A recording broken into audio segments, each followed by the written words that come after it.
Hello बच्चों, good evening. आप सभी कैसे हैं और आपकी पढ़ाई कैसे चल रही है? उम्मीद करता हूं कि आप सभी बहुत अच्छे होंगे और पढ़ाई भी काफी अच्छी चल रही होगी। बच्चों, आज के इस सेशन में हम लोग बात करेंगे डिजीज के ऊपर। जैसा कि आप जानते हैं कि जो आपका जनरल स्टडी का जो पेपर होता है, या यूं कहें कि जो जीके का पेपर होता है, उसमें बीमारी से संबंधित सवाल अवश्य होते हैं। सवाल बहुत बेसिक नेचर के होते हैं, वैसे सवाल होते हैं जो कि हमारे डेली लाइफ से जुड़े होते हैं। आज की इस वीडियो सेशन में हम लोग बात करेंगे बीमारी से रिलेटेड कुछ इंपॉर्टेंट एमसीक्यू को लेकर के। बच्चों, मैं आपसे रिक्वेस्ट करता हूं कि पहले आप इन क्वेश्चन को पहले स्वयं से बनाएं, इसके बाद आप वीडियो में बताए गए आंसर से आप अपने आंसर को मैच कर ले। इससे आप अपनी तैयारी को एसेस कर पाएंगे, जांच कर पाएंगे कि आप अभी कहां पर हैं।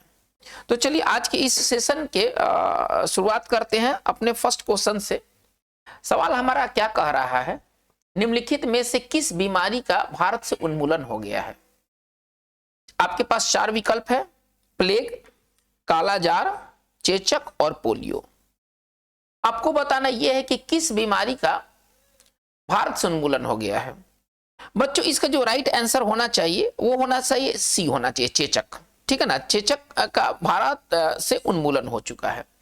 जो स्मॉल पॉक्स है, अब ये एक एक्सटिंक्ट डिजीज के कैटेगरी में रख दिया गया है, यानी कि वैसी बीमारी जो कि विलुप्त हो चुकी है। तो बच्चों, जो फर्स्ट क्वेश्चन का जो आंसर होगा वो हमारा सी होगा। हम आते हैं नेक्स्ट क्वेश्चन की ओर। हमारा अगला क्वेश्चन है कि बीसीजी का प्रयोग किया जाता है किस बीमारी में? खसरा में, गलसुआ में, टीबी में और निमोनिया में। ये बहुत इंपॉर्टेंट सवाल है। आप लोगों ने अक्सर बीसीजी के बारे में सुना होगा। बीसीजी का टीका दिया जाता है और बीसीजी का टीका दिया जाता है टीबी में। चलिए, इसका आंसर जो होना चाहिए वो 2 का आंसर सी होना चाहिए। ठीक है, बीसीजी का पूरा नाम है बैसिलस। बीसीजी का पूरा नाम है bacillus Calmette Guerin. Bacillus Calmette Guerin. ये जो टीका दिया जाता है नवजात अवस्था में दिया जाता है। नवजात शिशु को ये टीका दिया जाता है टीबी से बचाव के लिए। तो बच्चों, हमारा जो राइट आंसर होगा 2 का आंसर जो होगा वो सी होगा। ठीक है ना, टीबी होगा। चलिए हम लोग आगे बढ़ते हैं, अपने क्वेश्चन नंबर 3 की ओर देखते हैं। सवाल क्या कह रहा है? आपके स्क्रीन पर सवाल है, निम्नलिखित में से कौन सा संक्रामक रोग नहीं है? इसमें से कौन सा इन्फेक्शस डिजीज नहीं है? ठीक है, ऑप्शन आपके सामने है: एड्स, लॉकजा, स्लीपिंग सिकनेस और आर्थराइटिस। इसमें से आपको यह पता लगाना है कि इसमें से कौन सा बीमारी संक्रामक बीमारी नहीं है। चलिए, बहुत इंपॉर्टेंट सवाल है। इसी तरह के सवाल ज्यादातर पूछे जाते हैं, जो इन्फेक्शस हो, नॉन इन्फेक्शस हो, कम्युनिकेबल हो, नॉन कम्युनिकेबल हो। इस प्रकार के सवाल आपको अक्सर देखने को मिलेंगे। बच्चों, इसका जो राइट आंसर होना चाहिए वो 3 का आंसर डी होना चाहिए। ठीक है, आर्थराइटिस जो है एक संक्रामक रोग नहीं है। बाकी इसमें जो भी ऑप्शन है दिए गए हैं वो सभी संक्रामक रोग की कैटेगरी में आते हैं। जैसे एड्स, ये सेक्सुअल कांटेक्ट, ठीक है ना, ये सेक्सुअल कांटेक्ट के थ्रू ये फैलता है। हालांकि इसके और भी फैलने के मीडियम है, ये और भी तरीके से फैल सकता है, लेकिन प्रमुख रूप से ये सेक्सुअल कांटेक्ट से फैलने वाली बीमारी है जिसका नाम एड्स है। जो लॉकजा बीमारी है, जिसको आप टेटनस भी कहते हैं, ठीक है ना, ये मिट्टी के संपर्क में जब हमारा ऊंड, जब हमारा घाव, कटा हुआ भाग जब मिट्टी के संपर्क में आता है तो उसके जो वो उससे प्रसार उसका फैलता है। मतलब टेटनस जो होते हैं वो एक इन्फेक्शस डिजीज है जो कि उसका वाहक मिट्टी है। जो स्लीपिंग सिकनेस है, ये जो आप देख रहे हैं, ये एक एक्चुअली अफ्रीकन डिजीज है, अफ्रीकन बीमारी है। ठीक है ना, जो कि ट्रिपेनोसोमा नामक परजीवी से ये फैलता है और इसका वाहक जो होता है ना वो सीसी फ्लाई होता है। ठीक है ना, स्लीपिंग सिकनेस का जो वाहक है, जिसका जो वाहक बहुत इंपॉर्टेंट है, उसका नाम है सीसी मक्खी। सीसी मक्खी इसके वेक्टर के रूप में काम करते हैं। ठीक है, और ट्रिपेनोसोमा नामक जर्म से ये फैलता है। तो सीसी फ्लाई, याद रखना है कि सीसी फ्लाई जो है वो स्लीपिंग सिकनेस नामक बीमारी की वाहक है। तो बच्चों, ये जो हमारे प्रश्न दिए गए हैं कि इसमें से कौन सा संक्रामक रोग नहीं है, तो एड्स संक्रामक है, लॉकजा संक्रामक है, मिट्टी से फैलता है, स्लीपिंग सिकनेस मक्खी से फैलता है। तो हमारा जो इंपॉर्टेंट इसमें जो आंसर, जो ऑप्शन बचा है, आर्थराइटिस है। आर्थराइटिस मतलब इसको सरल भाषा में कहिए गठिया। ये कोई संक्रामक बीमारी नहीं है, ठीक है। तो 3 का राइट आंसर हमारा जो होगा वो डी होगा। आते क्वेश्चन नंबर 4 की तरफ। निम्नलिखित में से कौन सी बीमारी वायु जनित है, यानी कि हवा से फैलती है? आपके सामने 4 ऑप्शन है, टाइफाइड, निमोनिया, प्लेगरा और सिफिलिस। आपको इसमें यह बताना है कि इसमें से कौन सी बीमारी का जो कारण है वो हवा है, वो हवा द्वारा वो फैलती है। बच्चों अगर आप देखेंगे तो पाएंगे कि टाइफाइड जो फैलता है ये दूषित जल से और भोजन से। इसका जो फैलने का जो माध्यम है वो दूषित जल और भोजन है, जिसके माध्यम से ये फैलता है। मक्खी कैरियर का काम करती है, ठीक है। चलिए, प्लेगरा जो होता है ये विटामिन B3 की कमी के कारण होता है। ये तो विटामिन डिफिशियंसी डिजीज है जो कि विटामिन की कमी के कारण होता है। सिफिलिस जो है वो आपका STD है, मतलब सेक्सुअल ट्रांसमिटेड डिजीज है ये, ठीक है।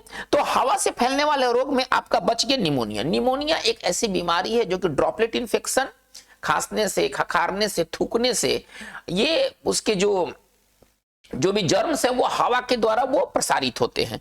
तो इसका राइट आंसर क्या होना चाहिए? 4 का राइट आंसर हमारा बी होना चाहिए। अब अपने आंसर को आप इस वीडियो सेशन में जो बताया जा रहा है उस आंसर से एक बार मिलान जरूर कर ले। चलिए हम लोग आते क्वेश्चन नंबर 5 की तरफ। सवाल क्या कर रहा है? निम्नलिखित में से किसके द्वारा पोलियो का टीका का खोज किया गया? ठीक है ना, पोलियो के टीका का खोज किसने किया? सरल भाषा में कहें तो जेनर द्वारा खोज किया गया, साल के द्वारा खोज किया गया, लैंडस्टीनर द्वारा खोज किया गया और हेल द्वारा खोज किया गया। पोलियो का टीका का खोज किसने किया था? ये काफी इंपॉर्टेंट और बहुत बार ये रिपीटेड ये सवाल है, बहुत बार पूछा गया है। इसमें से जो भी सवाल है ना वो टू मच रिपीटेड है और यही सब सवाल मतलब घुमा फिरा कर पूछे जाते हैं। बच्चों इसका जो राइट आंसर होना चाहिए वो साल्क होना चाहिए, ठीक है ना। जो साल्क साइंटिस्ट थे उन्होंने पोलियो का मतलब टीका का खोज किया था, इसलिए उसको साल्क वैक्सीन भी कहा जाता है। पोलियो का जो वैक्सीन है जो दिया जाता है उसका एक नाम और है साल्क वैक्सीन। तो साल्क वैक्सीन का संबंध जो है वो पोलियो से है और मतलब साल्क नामक वैज्ञानिक के नाम पर उसका वैक्सीन का नाम पड़ा साल्क वैक्सीन। तो बच्चों इसमें जो 5 का राइट आंसर होना चाहिए वो बी होना चाहिए। चलिए आते क्वेश्चन नंबर 6 की तरफ। करेक्ट, हाइड्रोफोबिया, जिसको आप दूसरे शब्दों में रेबीज भी कहते हैं, निम्नलिखित में से किसके द्वारा होता है? प्रोटोजोआ द्वारा, वायरस द्वारा, कृमि द्वारा और बैक्टीरिया द्वारा। हाइड्रोफोबिया जो रेबीज होता है ना ये एक वायरस द्वारा मतलब ये उत्पन्न होने वाला रोग है, मतलब ये एक वायरल डिजीज है और इसका जो आंसर होना चाहिए 6 का आंसर बी होना चाहिए। ये कुत्ते, ये मेनली कुत्ता, बंदर इत्यादि के काटने से ना ये रेबीज होते हैं, ठीक है। और इसका जो मेन कारण होता है वो वायरस होता है। तो इसमें 6 का आंसर जो होगा वो बी होगा। आते हैं क्वेश्चन नंबर 7 की तरफ। निम्नलिखित में से कौन सा परजीवी अफ्रीकन निंद्रा रोग स्लीपिंग सिकनेस उत्पन्न करता है? चलिए इस सवाल को पहले जिक्र किया जा चुका है, अब तो आपसे ये एकदम बनने वाला सवाल है, एकदम गिफ्ट एकदम आपको दे दिया गया है कि चलिए बनाइए। निम्नलिखित में से कौन सा परजीवी है ना पैरासाइट अफ्रीकन निंद्रा रोग है ना, अफ्रीका में ये होने वाला निंद्रा रोग है स्लीपिंग सिकनेस उत्पन्न करता है? एंटमीबा, ट्रिपैनोसोमा, लेशमानिया और ट्राइकोमोनास। तो बच्चों इसका जो राइट आंसर होना चाहिए वो ट्रिपैनोसोमा होना चाहिए, ठीक है ना। ट्रिपैनोसोमा नामक परजीवी अफ्रीकन स्लीपिंग सिकनेस को उत्पन्न करता है और ये फैलता किसके द्वारा? इसको वाहक, इसका वाहक कौन? इसका वेक्टर जो है वो सीसी फ्लाई है। इसका जो वेक्टर है वो क्या है? सीसी फ्लाई है, जिसका चर्चा भी किया गया। सीसी फ्लाई द्वारा ये मतलब कैरी किया जाता है, ठीक है ना। तो इसका राइट आंसर क्या होना चाहिए? 7 का राइट आंसर हमारा बी होना चाहिए। आते नंबर 8 की ओर। सवाल क्या कर रहा है कि किस रोग का वाहक घरेलू मक्खी नहीं है? किस बीमारी का वाहक घरेलू मक्खी नहीं है? चलिए एक बार सवाल का ऑप्शन बढ़िया से देख लीजिए। टाइफाइड, येलो फीवर, हैजा और पेचिस। इसमें से आपका चुनाव क्या होना चाहिए? थोड़ा आप समय लीजिए और इसको स्वयं से बनाने की कोशिश कीजिए। किस रोग का वाहक घरेलू मक्खी नहीं है? बच्चों अभी थोड़ी देर पहले बताया गया है कि जो टाइफाइड है ये किसके द्वारा होता है? तो दूषित जल और भोजन द्वारा होता है और इसकी जो वाहक है वो मक्खी है, यानी कि मक्खी है ना, मक्खी द्वारा ये फैलने वाला रोग है, ठीक है। तो पहला तो ये है कि इसका आंसर नहीं होगा। चलिए जो हम हैजा और डिसेंट्री देखते हैं, ठीक है ना, ये भी मक्खी द्वारा होता है। तो क्या मक्खी द्वारा नहीं होता है? तो उसका नाम है ना येलो फीवर, है ना, पीला ज्वर, ठीक है ना। ये मॉस्किटो द्वारा, ये किसके द्वारा होता है? तो ये मॉस्किटो द्वारा उत्पन्न होने वाला रोग है, ठीक है ना, मॉस्किटो के काटने से येलो फीवर होता है। इसका मतलब 8 का राइट आंसर क्या होना चाहिए? 8 का राइट आंसर हमारा बी होना चाहिए। आते हैं हम लोग क्वेश्चन नंबर 9 की तरफ। कह रहे कि मियादी बुखार, जिसको आप टाइफाइड भी कहते हैं, में शरीर का मुख्य रूप से प्रभावित होने वाला अंग है। टाइफाइड में कौन सा अंग प्रभावित होता है? किस अंग को टाइफाइड अटैक करता है? तो चलिए ऑप्शन आपके सामने है। फेफड़ा, जिसको आप लंग्स कहते हैं, तिल्ली, जिसका अंग्रेजी स्प्लीन है, यकृत, जिसका दूसरा नाम लीवर है, और आंत, जिसका नाम इंटेस्टीन है। बच्चों ये बहुत ही मतलब समझिए कि इजी कैटेगरी के सवाल है, और हमारा जो राइट आंसर होना चाहिए वो डी होना चाहिए। 9 का राइट आंसर डी होना चाहिए। टाइफाइड जो है वो आंत की बुखार है, उसको आंत का बुखार कहा भी जाता है। ये आंत को प्रभावित करने वाला ये एक फीवर है। और इंपॉर्टेंट बात आप ये जानिए कि टाइफाइड का जांच हम किस माध्यम से करते हैं? कौन सा जांच टाइफाइड को मतलब कंफर्म करता है? तो वह है विडाल टेस्ट। विडाल टेस्ट का संबंध किस बीमारी के जांच से है? विडाल टेस्ट का संबंध टाइफाइड के जांच से है, यानी कि विडाल टेस्ट के माध्यम से टाइफाइड कंफर्म हो पाता है। चलिए, तो इसको आंत फीवर भी कहते हैं, ठीक है ना। चलिए, यानी कि इसका मतलब है कि 9 का राइट आंसर हमारा डी होगा। नेक्स्ट हम लोग क्वेश्चन की तरफ मूव करते हैं। करें कि एटियोलॉजी में अध्ययन किया जाता है। एक आपको लॉजी मिलने वाला है। जब आप एग्जाम के क्वेश्चन प्रीवियस ईयर को देखेंगे तो आप पाएंगे कि एक लॉजी जरूर है कि इस अध्ययन को हम क्या कहते हैं, ठीक है। एटियोलॉजी में अध्ययन किया जाता है किस बात का? बीमारी के रोकथाम के संबंध में, बीमारी के कारण के संबंध में, बीमारी के प्रसार के संबंध में, कैंसर के इलाज के संबंध में। तो एटियोलॉजी का संबंध जो है वो बीमारी के कारण के संबंध में है ना स्टडी किया जाता है। इसका मतलब है कि हमारा 10 का राइट आंसर हमारा बी होना चाहिए। आइएगा नंबर 11 की ओर। कह रहा है क्या निम्नलिखित में से किस बीमारी को हांसेंस डिजीज के नाम से जाना जाता है? यानी कि उस बीमारी का दूसरा नाम हांसेंस डिजीज है। चलिए, लेप्रोसी, जिसको आप कुष्ठ रोग कहते हैं, डिप्थीरिया, पोलियो और टिटनस। किस बीमारी का एक अन्य नाम जो है वो हांसेंस डिजीज है? तो बच्चों इसका जो राइट आंसर होना चाहिए वो कुष्ठ रोग होना चाहिए। कुष्ठ रोग का एक दूसरा नाम जो है वो हांसेंस डिजीज है। चलिए हम लोग आगे बात को लेकर चलते हैं। कह रहे कि विश्व स्वास्थ्य दिवस मनाया जाता है किस तिथि को? प्रति वर्ष विश्व स्वास्थ्य दिवस मनाया जाता है 7 मार्च को, 7 अप्रैल को, 7 मई को, 7 जून को। बच्चों इसका जो राइट आंसर होना चाहिए वो 7 अप्रैल होना चाहिए। 12 का आंसर बी है ना। 7 अप्रैल को प्रत्येक वर्ष है ना वर्ल्ड हेल्थ डे के नाम से इसको सेलिब्रेट किया जाता है। आइएगा नंबर 13 में। कह रहे कि मच्छरों के नियंत्रण हेतु प्रयोग होने वाली कीटभक्षी मछली है। कौन सी मछली कीट खाती है और वो मच्छर को नियंत्रण में लाती है? मतलब मच्छर का वो भक्षण करती है, आप ऐसे भी समझ सकते हैं। इस मछली का नाम बताना है जिसका नाम कीटभक्षी मछली है। हिल्सा, लेबियो, गैम्बुसिया और मिस्टस। इसमें से एक ऐसी मछली है जो कि कीट खाने का काम करती है और इस प्रकार से वो मच्छरों को कंट्रोल में रखती है। बच्चों इसका जो राइट आंसर होना चाहिए वो गैम्बुसिया होना चाहिए। 13 का राइट आंसर सी होगा। आते नंबर हम लोग 14 की तरफ। कह रहा है क्या कि निम्नलिखित में से कौन से स्कर्वी रोग के इलाज में उपयोगी है? एक बार फिर से सवाल को सुना जाए। निम्नलिखित में से कौन स्कर्वी रोग के इलाज में उपयोगी है? यानी कि स्कर्वी रोग के इलाज में हम किसका सेवन करेंगे? आम का, पपीता का, आंवला का और बेर का।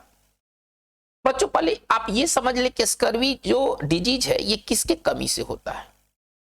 तो स्कर्वी डिजीज जो होता है वो विटामिन सी की कमी से होता है, ठीक है ना। विटामिन सी की कमी से होता है और विटामिन सी का सबसे अच्छा जो स्रोत है, हालांकि विटामिन सी बहुत चीजों में मिलते हैं, सभी साइट्रस फ्रूट में मिलते हैं, लेकिन विटामिन सी का जो सबसे बढ़िया स्रोत है वह है आंवला। ये इसका मतलब है कि यदि आपको स्कर्वी ठीक करना है तो आपका क्या सेवन करना होगा? आपको आंवला सेवन करना होगा। 14 का राइट आंसर हमारा सी होगा। आते हैं नंबर 15 की तरफ। करे कि उन देशों में जहां के लोगों का मुख्य भोजन ना मुख्य खाद्यान्न पॉलिश किया हुआ चावल है, मतलब पॉलिश्ड राइस वहां मेन फूड के रूप में यूज होता है, ठीक है। तो वहां के लोग पीड़ित होते हैं किस बीमारी से? पेलिग्रा से, बेरी से, स्कर्वी से और ऑस्टोमलेशिया से। बहुत इंपॉर्टेंट सवाल है। सवाल एक बार फिर से समझा जाए। उन देशों में जहां के लोगों का मुख्य भोजन, मुख्य खाद्यान्न, वही भोजन या खाद्यान्न का है ना, वो पॉलिश्ड राइस है, पॉलिश किया हुआ चावल है। तो वहां के लोग पीड़ित होते हैं किस बीमारी से? पेलिग्रा से, बेरी से, स्कर्वी से और ऑस्ट्रोमलेशिया से। बच्चों इसका जो राइट आंसर होना चाहिए वो होना चाहिए बेरी बेरी, ठीक है ना, वो होना चाहिए बेरी बेरी। बेरी बेरी जो होता है वो पॉलिश किया हुआ चावल में विटामिन B1 खत्म हो जाता है। पहले ये देखेंगे कि बेरी बेरी किस विटामिन की कमी से होता है। तो बेरी बेरी नामक जो रोग होता है ना वो विटामिन B1 की कमी से होता है, ठीक है। और पॉलिश किया हुआ चावल में विटामिन B1 खत्म हो जाता है। इसलिए उन क्षेत्रों में जहां पर मतलब पॉलिश चावल मुख्य खाद्यान्न के तौर पर यूज होते हैं वहां के लोगों में बेरी बेरी की समस्या पाई जाती है। यानी कि 15 का राइट आंसर हमारा जो होगा वो बी होगा। आते हैं हम लोग क्वेश्चन नंबर 16 की तरफ। सवाल क्या कर रहा है, निम्नलिखित में से किस बीमारी का एक अन्य नाम हुफिंग कफ है, जिसका आप हिंदी कुकुर खांसी आप देख सकते हैं। यानी कि किस बीमारी का एक अन्य नाम हुफिंग कफ है। बहुत इंपॉर्टेंट सवाल है। इस सवाल कई प्रकार से घुमाया जा सकता है। चलिए, टाइफाइड का नाम हुफिंग कफ है, या डेंगू का नाम हुफिंग कफ है, या बर्ड फ्लू का नाम हुफिंग कफ, या परटूसिस का नाम हुफिंग कफ है। ये बहुत इंपॉर्टेंट सवाल है बच्चों। इसका जो राइट आंसर होना चाहिए वो डी होना चाहिए, ठीक है ना। परटूसिस का जो दूसरा नाम है वो हुफिंग कफ है, जिसको हम लोग कुकुर खांसी भी कहते हैं, ठीक है। तो कहने का मतलब है 16 का राइट आंसर हमारा डी होगा। आते हैं हम लोग नंबर 17 में। सवाल क्या कर रहा है, चाल मुंगरा का तेल है ना, एक प्रकार का तेल है चार मुंगला आयर जिसको हम कहते हैं, प्रभावकारी है किसके इलाज में। चार मुंगरा के तेल का हम इस्तेमाल किसके इलाज में करते हैं, टेटनस के इलाज में, कुष्ठ के इलाज में, टीबी के इलाज में और पोलियो के इलाज में। बच्चों इसका राइट आंसर बी होना चाहिए, हाँ ठीक है ना। कुष्ठ रोग के इलाज में चार मुंगरा तेल का यूज किया जाता है, ये बहुत काफी प्रभावकारी ये तेल माना जाता है। हम लोग क्वेश्चन नंबर 18 की ओर मूव कर रहे हैं। चलिए, सवाल क्या है आपकी स्क्रीन के ऊपर आप देख सकते हैं। सर्वाधिक धीमी गति से होने वाले संक्रामक बीमारी है। सबसे धीमा कौन सा बीमारी फैलता है, एड्स, सिफिलिस, कुष्ठ और प्लेग। किस बीमारी का जो प्रसार है वो सबसे धीमा प्रसार है, सबसे वो धीमी गति से बढ़ता है, तो वो है आपका लेप्रोसी। इसको बढ़ने में, इसको मतलब लेप्रोसी का जो आप इंक्यूबेशन पीरियड समझ लीजिए वो सालों साल तक जा सकता है। मतलब कि कहने का तात्पर्य है कि कोई मतलब संक्रमित होने के कई सालों के बाद आपको पता चलेगा कि आपको कुष्ठ रोग हो गया है, ठीक है। ये बहुत ही धीमी गति से बढ़ने वाला ये एक संक्रामक बीमारी है। तो हमारा 18 का राइट आंसर जो होगा वो सी होगा। आते 19, क्वेश्चन नंबर 19 कर है क्या, निम्नलिखित में से किस बीमारी का वायरस अब तक का ज्ञात सबसे छोटा आरएनए वायरस है, ठीक है ना। सबसे छोटा आरएनए वायरस किस बीमारी का है, चेचक का, रेबीज का, एड्स का और पोलियो का। बच्चों इसका राइट आंसर होना चाहिए डी, पोलियो का। पोलियो का पोलियो का वायरस है अब तक नोन है ना, अब तक का नोन सबसे स्मॉलेस्ट वायरस है, वो सबसे स्मॉलेस्ट वायरस है। यानी कि हमारा 19 का आंसर जो होगा वो डी होगा। चलिए आते हैं हम लोग 20 में। कुनैन की छाल आपने जरूर सुना होगा, का प्रयोग किसके उपचार में किया जाता है। कुनैन का छाल का प्रयोग किसके उपचार में किया जाता है, टाइफाइड के उपचार में, मलेरिया के उपचार में, निमोनिया के उपचार में, और इनमें से कोई नहीं। बच्चों इसका राइट आंसर होना चाहिए बी होना चाहिए। मलेरिया के इलाज में है ना कुनैन की छाल का प्रयोग किया जाता है। और कुनैन का छाल किस पेड़ से प्राप्त किया जाता है, तो इस सिनकोना है ना, सिनकोना नामक पेड़ से है ना कुनैन का छाल प्राप्त होता है, जिसका इलाज होता है मलेरिया के उपचार में, ठीक है ना। जिसका प्रयोग होता है मलेरिया के उपचार में। चलिए हम लोग आते हैं नंबर 21 के तरफ। निम्नलिखित में से किस रोग का पता लगाने के लिए एलिसा टेस्ट की जाती है, कौन सी बीमारी एलिसा टेस्ट द्वारा कंफर्म होता है। चलिए आपके समक्ष ऑप्शन है कैंसर, एड्स, लकवा और ब्रोंकाइटिस। बच्चों इसका जो राइट आंसर होना चाहिए वो होना चाहिए एड्स होना चाहिए, ठीक है ना। एड्स का जांच होता है एलिसा टेस्ट से। एक और टेस्ट है जिसका संबंध एड्स के जांच से है, वो है विडाल टेस्ट। तो आपका कहते हैं वो क्या कहते हैं, वो तो टाइफाइड से है, वेस्टर्न ब्लॉट टेस्ट। इसका नाम है western blot test. Western blot test का भी संबंध किस बीमारी के जांच से है, तो इसका भी संबंध एड्स नामक बीमारी के जांच से है। इसका मतलब है कि हमारा 21 का राइट आंसर जो होगा ना वो बी होगा। आते 22 में कह रहे कि एंटमीबा जिंजीवालिस का संक्रमण होता है, ठीक है ना। एंटमीबा जिंजीवालिस किस माध्यम से फैलता है, दूषित भोजन एवं जल द्वारा, चुंबन या किसिंग द्वारा, मिट्टी द्वारा या वायु द्वारा। किस माध्यम से एंट अमीबा जिंजीवालिस फैलता है या संक्रमणित ये लोगों में एक व्यक्ति से दूसरे लोगों में जाता है? तो बच्चों इसका राइट आंसर होना चाहिए बी होना चाहिए, किसिंग द्वारा, ठीक है ना, एंट अमीबा जिंजीवालिस का संक्रमण होता है, ठीक है ना। चलिए तो नंबर 22 का राइट आंसर जो होगा वो बी होगा। आते 23 में, करेंगे PCV13 टीका दिया जाता है किसके उपचार में? टीबी में दिया जाता है, निमोनिया में दिया जाता है, मलेरिया में दिया जाता है या डेंगू में दिया जाता है? किस बीमारी में PCV13 टीका दिया जाता है? थोड़ा समय ले और इसे थोड़ा सा डील करने की खुद से कोशिश करें बच्चों। इसका राइट आंसर बी होना चाहिए, 23 का राइट आंसर बी होना चाहिए, ठीक है ना।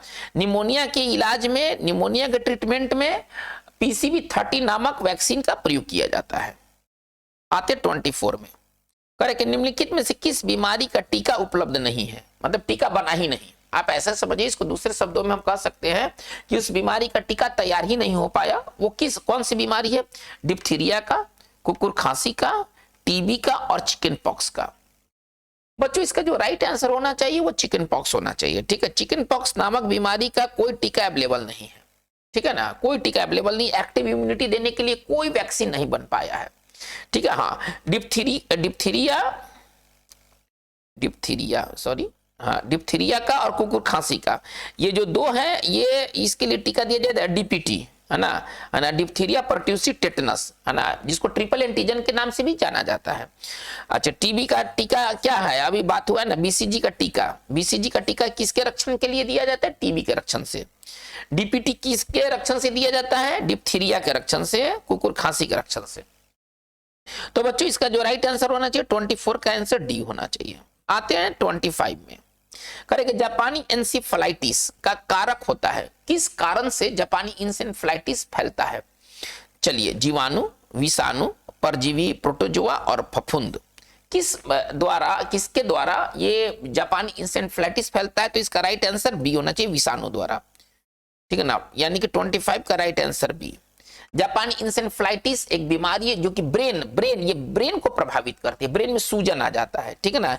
ये किसकी बीमारी है? शरीर के किस्म को प्रभावित करता है, ब्रेन को प्रभावित करता है। ब्रेन में क्या हो जाता है? तो ब्रेन में इस बीमारी में सूजन आ जाता है। तो बच्चों आज की इस वीडियो सेशन में ये टोटल 25 सवाल हैं जो कि मतलब प्रीवियस ईयर के से लिए गए हैं और ये काफी रिपीटेड ये सारे सवाल हैं। अब आपका स्कोर कार्ड आपने क्या पाया है? आपने 25 सवाल में कितने सवाल को हल किया है, इसके लिए आप हमें जानकारी दे। इसके लिए आपके कमेंट बॉक्स खुले हुए हैं, कमेंट बॉक्स में जाएं और अगर आपने बनाया है, सीरियसली बनाया है, गंभीरता से बनाया है, तो आप अपने आंसर कार्ड को आप जरूर सेंड करें। आज की बात बस इतना ही। Thank you very much.